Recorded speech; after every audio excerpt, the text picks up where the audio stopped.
2-5.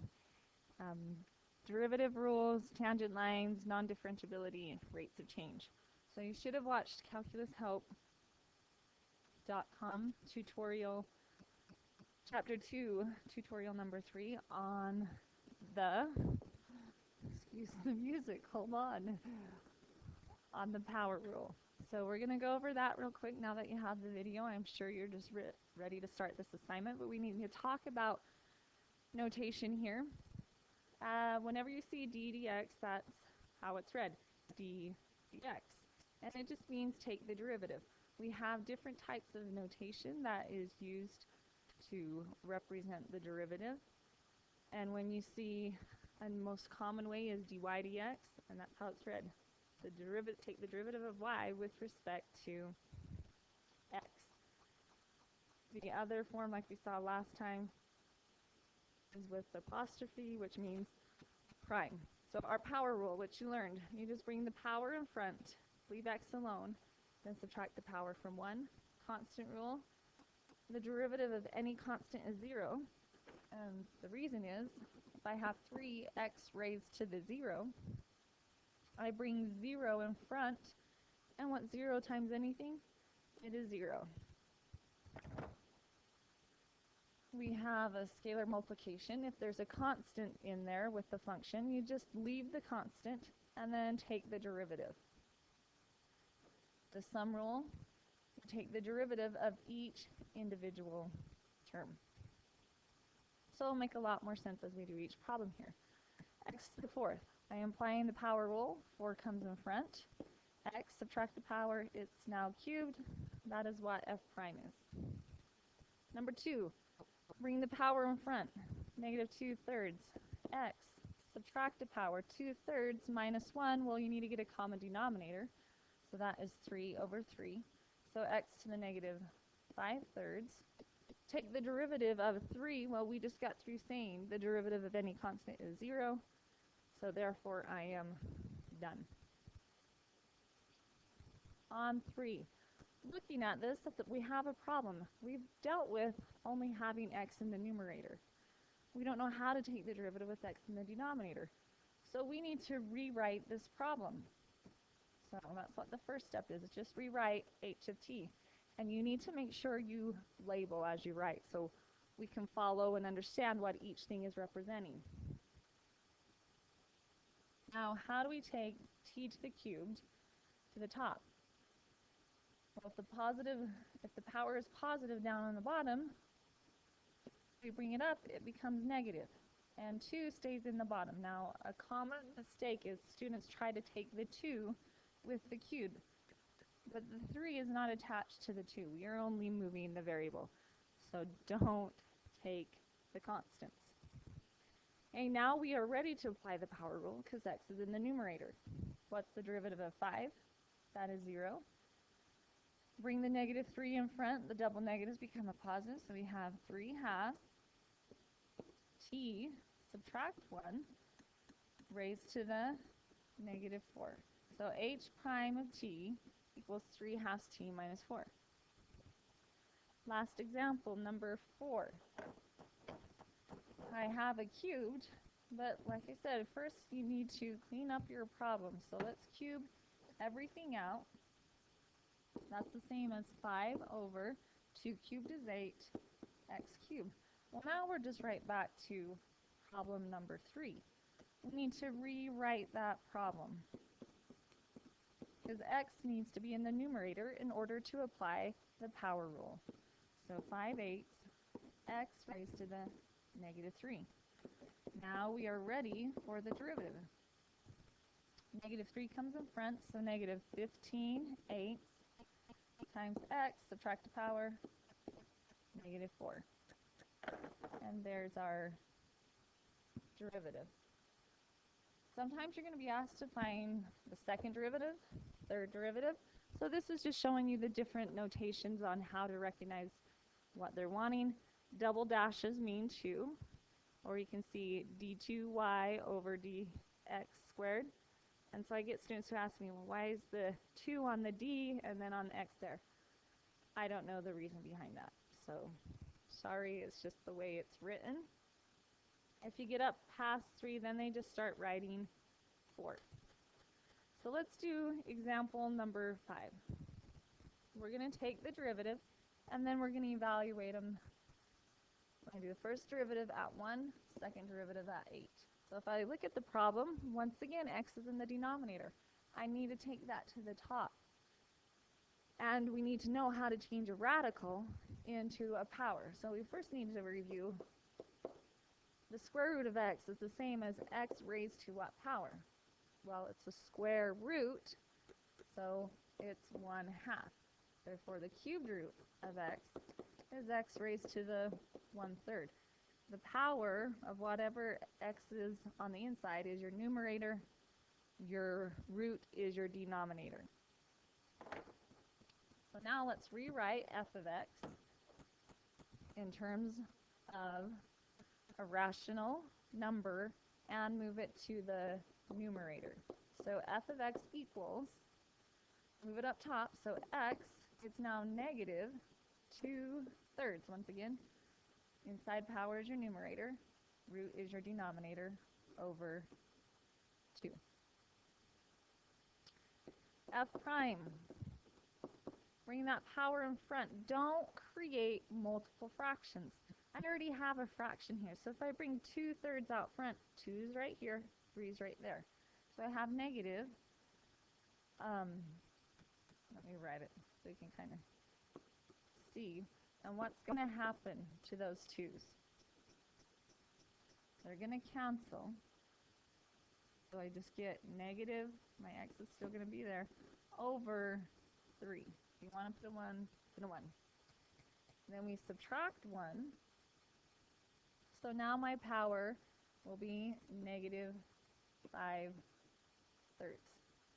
And before I evaluate f prime of 1, I want to go ahead and find f double prime. Then we need to do the derivative again, which means negative 5/3 comes in front. So the double negatives makes it a positive. We're then at 5/9. X will now be raised to the subtract 1, negative 8/3. Okay, now we're ready to evaluate f prime of 1. So I have negative, and I'm going to take that power down, 1/3 times 1 raised to the 5/3. Well, 1 raised to any power is still 1, so my answer is negative 1/3. Now to do f double prime of negative 8, 5/9 over negative 8 raised to the, I moved it down to the bottom so it became positive, raised to the 8/3. Now remember, I know a lot of you are thinking, oh, got to take negative 8 to the 8th power, that's huge, and it is. So let's start with the cubed root. What is the cubed root of negative 8? Well, that is negative 2. Now you're going to go negative 2 to the 8th, which gives us, I can't remember what that number was. It was 256. Then we times that by 9, which gives us 2304.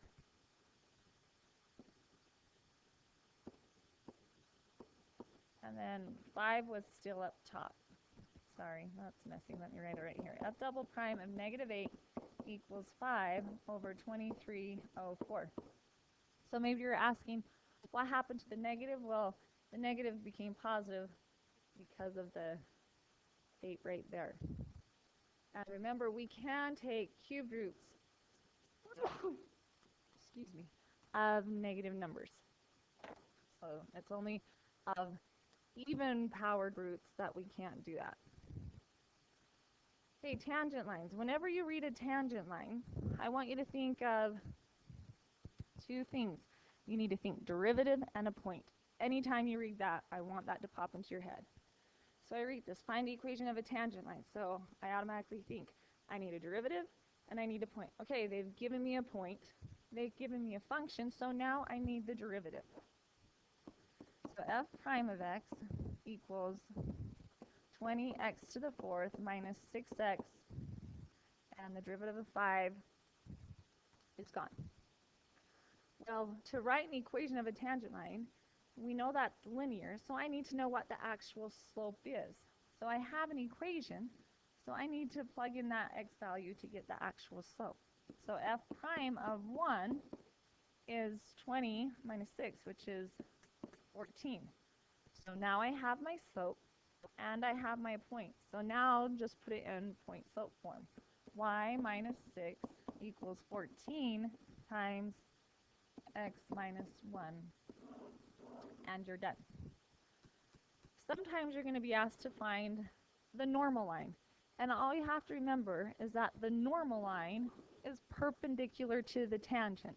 So you just go through, find your tangent, like here on number 7, but now it says do the normal line. So now I know my slope is the reciprocal of that and negated, because these two lines are perpendicular to each other.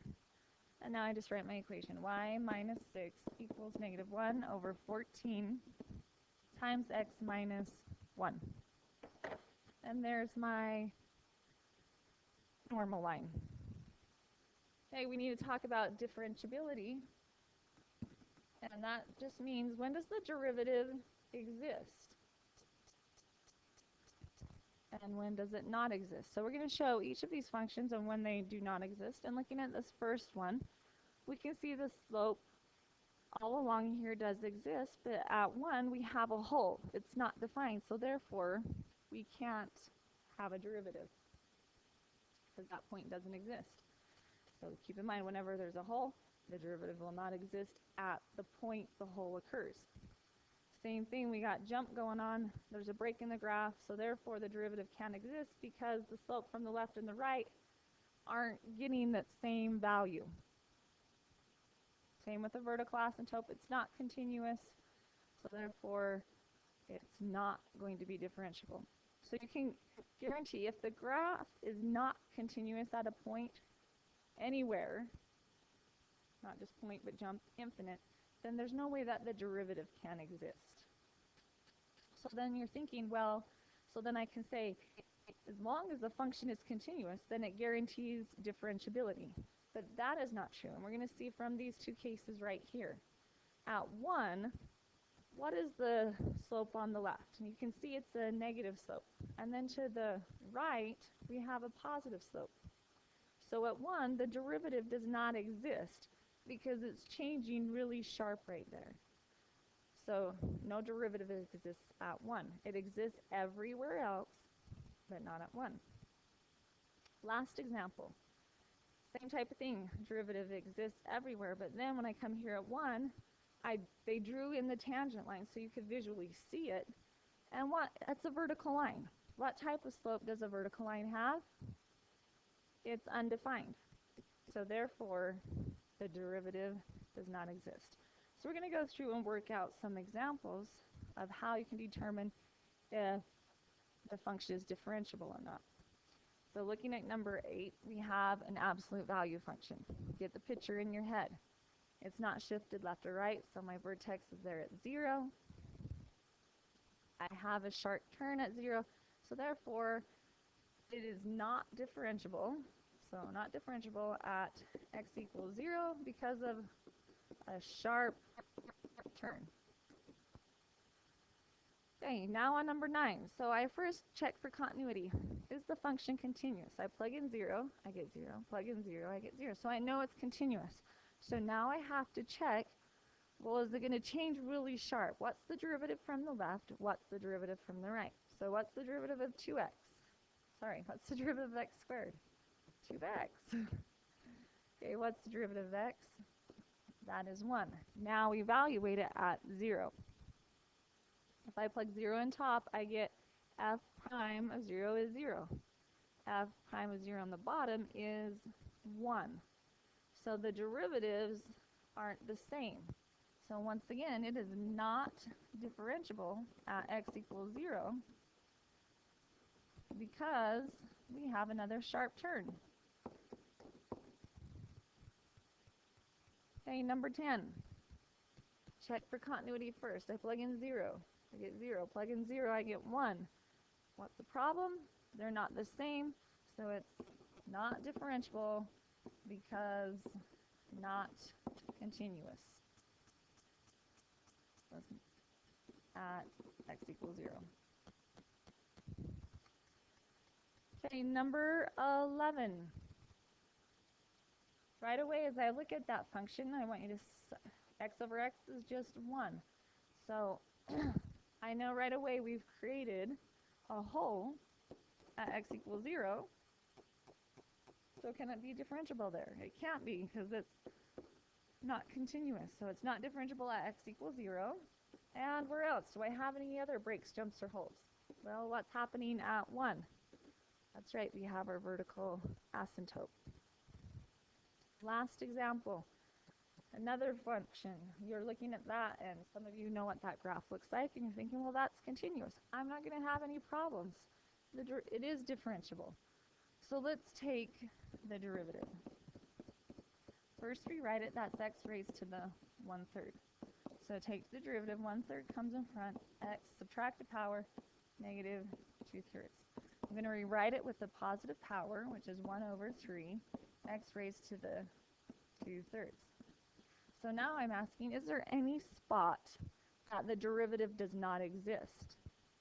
Well, as I look, I know if I put 0 in the bottom, that's a problem. That makes my problem undefined. So I know the derivative does not exist at x equals 0.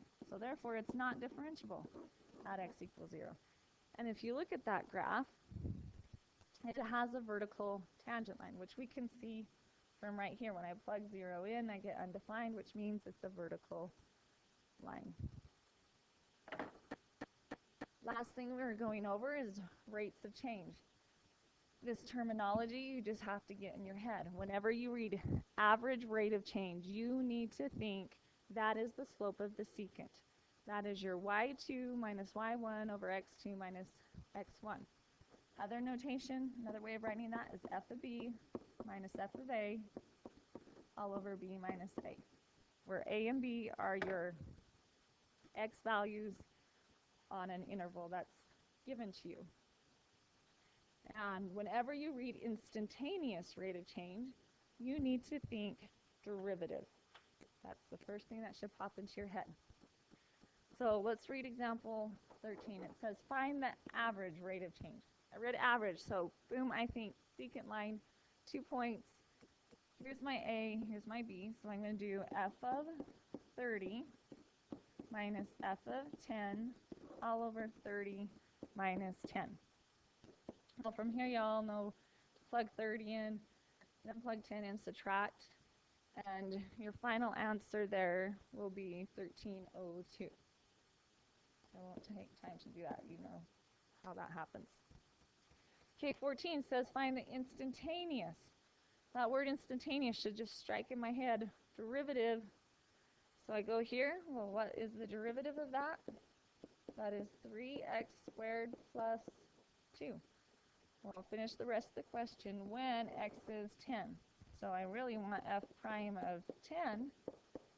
10 squared is 100.